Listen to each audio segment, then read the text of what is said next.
Hello Vignan గారు. ఈ మధ్య కాలంలో మనం అల్లు అరవింద్ గారివి పెద్ద సినిమాలు చూడట్లేదు. ఇప్పుడు కొంతమంది పెద్ద ప్రొడ్యూసర్స్, చిన్న ప్రొడ్యూసర్స్. పెద్ద ప్రొడ్యూసర్స్ అంటే ఏంటి, పెద్ద సినిమాలు చేస్తారు, పెద్ద బడ్జెట్ పెట్టుకుంటారు. బట్ అల్లు అరవింద్ గారు చాలా పెద్ద ప్రొడ్యూసర్, ఆహా వంటి ఓటీటీని రన్ చేస్తున్నారు కదా. ఎందుకు చిన్న సినిమాల మీద ఫోకస్ చేస్తున్నారు అనుకోవాలి? ఎందుకు అన్నాళ్ళంటే వీళ్ళకి తెలిసి వచ్చింది. లైక్ ఇంతకు ముందు కూడా సినిమా అంటే ఫస్ట్ స్టార్ ఆయన డేట్లు తీసుకోవడం, ఆ తర్వాత ఇది ఇలా ఇలా ఇలా చేసుకునేవాళ్ళు. ఫస్ట్ ఒక స్టార్ని బుక్ చేసుకునేవాళ్ళు డేట్లు. అండ్ డేట్ మన దగ్గర పెద్ద స్టార్ డేట్లు ఉన్నాయి, పలానా ABC star, XYZ star and డేట్లు ఉన్నాయి. ఏం చేద్దాం, 2 నెలలు ఇచ్చాడు. నెక్స్ట్ ఓకే డైరెక్టర్ని ఎవరు అనుకుందాం, ప్రజెంట్ లైమ్ లైట్లో ఈయన ఉన్నాడు, ఆయన పట్టుకొద్దాం. తర్వాత హీరోయిన్ ఈ అమ్మాయి బాగుంది, ఈమెను పెడదాం, వీళ్ళిద్దరైతే ఇట్లా ఉంటుంది. ఇవన్నీ అయిన తర్వాత అప్పుడు కథ అల్లుకుంటూ వస్తాడు. ఎక్కడో ఇరికిస్తారు వీళ్ళ మధ్యలో కథ. ఆ కథ ఇరికి ఈ తీసేవాడు బాగా తీస్తే హిట్ అయ్యేవి, లేకపోతే పోయేవి. ఆ రకంగా ఉండేది. ఇప్పుడు జనాలు ఆయన ఎప్పుడైతే ఓటీటీకి వచ్చాడో అప్పుడు ఆయనకి అర్థమైంది. ఇన్నేళ్ల తర్వాత జ్ఞానోదయం ఎలా అయిందంటే, జనాలు కంటెంట్ ఉంటే ఆదరిస్తారు, స్టార్డమ్ కాదు. అనవసరంగా మనమే ఒక పెద్ద ఎవరినో తీసుకొచ్చి పెట్టి 30 కోట్లు 40 కోట్లు ఇస్తున్నాం. అవసరం ఏంటి? ఆ 40 కోట్లకు నేను 4 సినిమాలు తీసుకోవచ్చు.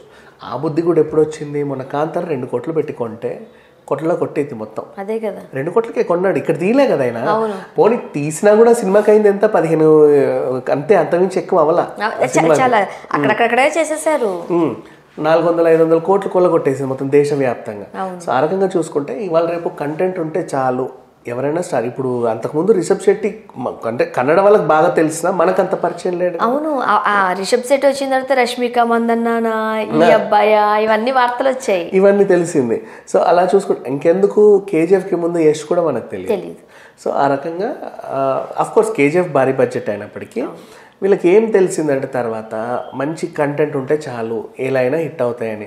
సరే చూద్దామని ఇంకో 4 రాళ్ళేసి చూశాడు. ఆహాలో వచ్చిన ప్రతి చిన్న సినిమాలన్నీ కూడా బాగా హిట్ అవుతున్నాయి. అరే భలే ఉందే ఇదేదో అనుకున్నాడు. నెక్స్ట్ ఒక మంచి టాక్ షో ప్లాన్ చేస్తే సినిమాకు మించి రేంజ్ డబ్బులు వస్తున్నాయి. ఒక సంవత్సరం అంతా కష్టపడి సినిమా తీసేస్తే ఎన్ని వస్తాయో, అసలు అనుకోలే. కనీసం ఒక 10-20 సినిమాల ప్రాఫిట్ ఒక షో వల్ల వచ్చింది. సో అలా చూసుకున్నాడు. నెక్స్ట్ మొన్న రైటర్ పద్మభూషణ్ మీ మొహాలు ఏంటి అన్నాడు, కొన్నాడు. కొన్న తర్వాత అది కొల్లగొట్టింది. ఆ రకంగా మొన్న వినరో భాగం విష్ణు కథ కూడా బాగా ఆడింది, ఆడుతుంది కూడా. ఈ రకంగా చూసుకుంటే ఆయనకు అనిపించింది స్టార్డమ్ అనేది. సరే ఒకప్పుడు ఆరాట పడ్డాం పెద్ద నిర్మాతలుగా, డబ్బులు ఉన్నాయి కాబట్టి. ఒక సినిమా అంటే చాలా, మనం దిగుతున్నామంటే మినిమం 100 కోట్లు పెట్టాలి, లేకపోతే ప్రిస్టేజ్ ఇష్యూ, లేకపోతే ఏమవుతుందా అనుకున్నాడు. నెక్స్ట్ దిల్ రాజు గారు కూడా అలాగే ట్రై చేసి లవ్ టుడే కొని ఇక్కడ రిలీజ్ చేసి అది రేంజ్లో ఆడింది. అలాగే నిన్న బలగం ప్రొడ్యూస్ చేశాడు, అది చాలా బాగా ఆడుతుంది. సో వీళ్ళకి ఏం తెలిసిందంటే చిన్న సినిమాల్లో బాగా ఉంటుంది అని. ఎందుకంటే దిల్ రాజు గారు ఇంతకుముందు కూడా చిన్న సినిమాలు చేశారు, చక్క చిన్నవి, ఆ కేరింతలు ఇలాంటివి అవి కొన్ని సినిమాలు చేశాడు. సో వాళ్ళకి అనిపించింది స్టార్డమ్ పక్కన పెట్టి మనకు కావాల్సిన లాభాలు, స్టార్డమ్ నమ్ముకొని సినిమా తీస్తున్నాం, దొబ్బితే అదే కదా ఒక్కసారిగా పోతున్నాయి కదా, రోడ్డుకు వచ్చేస్తున్నాం. ఇవ్వనుకో ఆడినా ఆడకపోయినా పర్లేదులే అన్నట్టు సేఫ్ సైడే కదా పెట్టేవి. మహా అయితే 10 కోట్లు అంటే ఒక సినిమాతో పోల్చుకుంటే పెద్ద సినిమాలతో 10 కోట్లు పోయాయి అనుకున్నా సరే ఎక్కువ నొప్పి ఉండదు. అక్కడ ఒకేసారి 150 కోట్లు 200 కోట్లు పోతే మామూలు నొప్పి ఉండట్లా, తట్టుకోవడం కష్టం.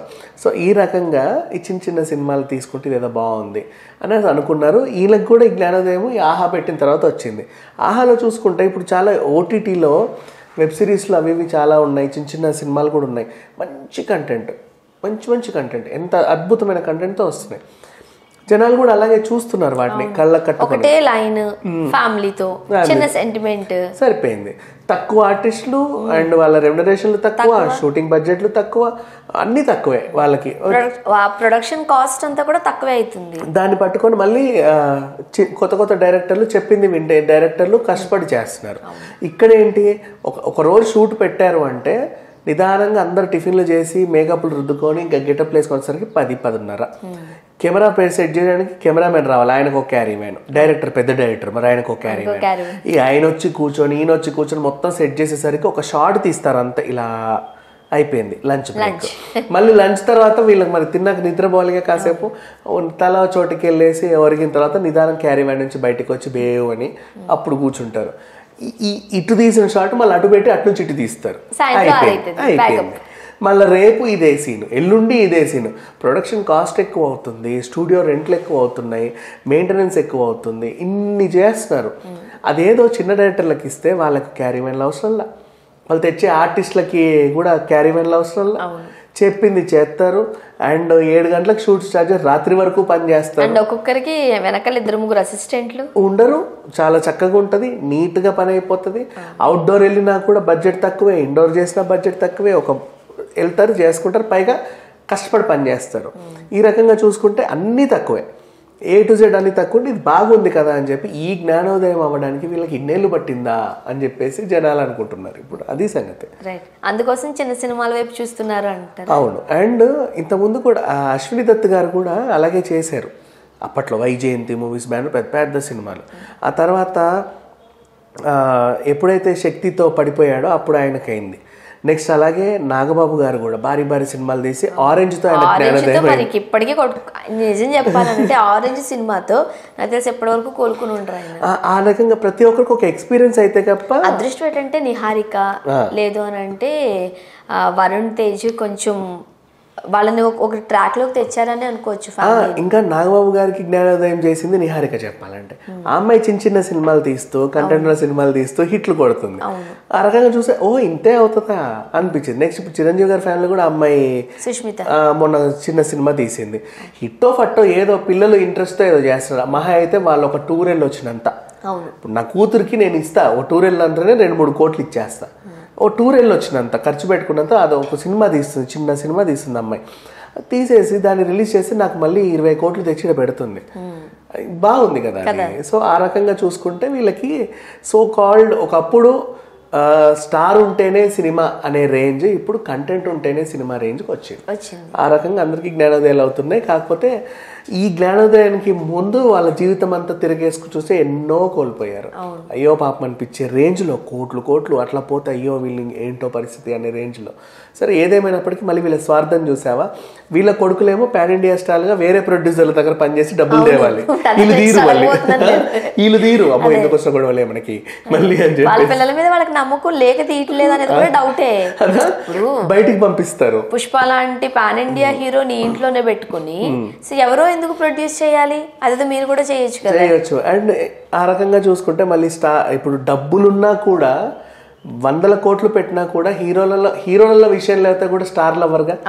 ఆ రకంగా మనకి మంచి ఎగ్జాంపుల్స్ ఏంటి, ఆ బెల్లంకొండ ఫ్యామిలీలో ఆ పెద్ద ఆయన్ని చూసాం మనం. అతన్ని ఎంత పెట్టి రుద్దినా వెనకాల ఎంత మందిని పెట్టినా అలాగే ఉంటుంది. స్టార్ హీరోయిన్ తీసుకొచ్చినా వర్కౌట్ కాలేదు. అట్లా ఇక్కడ ఈ ఫ్యామిలీలో కూడా నెక్స్ట్ శిరీష్ ఉన్నాడు. అండ్ శిరీష్ విషయంలో చెప్పాలంటే ఫస్ట్ నుంచి ఆయన ఒక కంటెంట్ ఓరియంటెడ్ డ్రామాస్తో వెళ్ళినప్పుడు అట్లా పోనివ్వాల్సింది. ఒక అడవి శేష్ లాగా అయ్యేవాడు. నిజమే, మంచి మంచి సినిమాలు తీస్తున్నాడు కంటెంట్ ఓరియంటెడ్.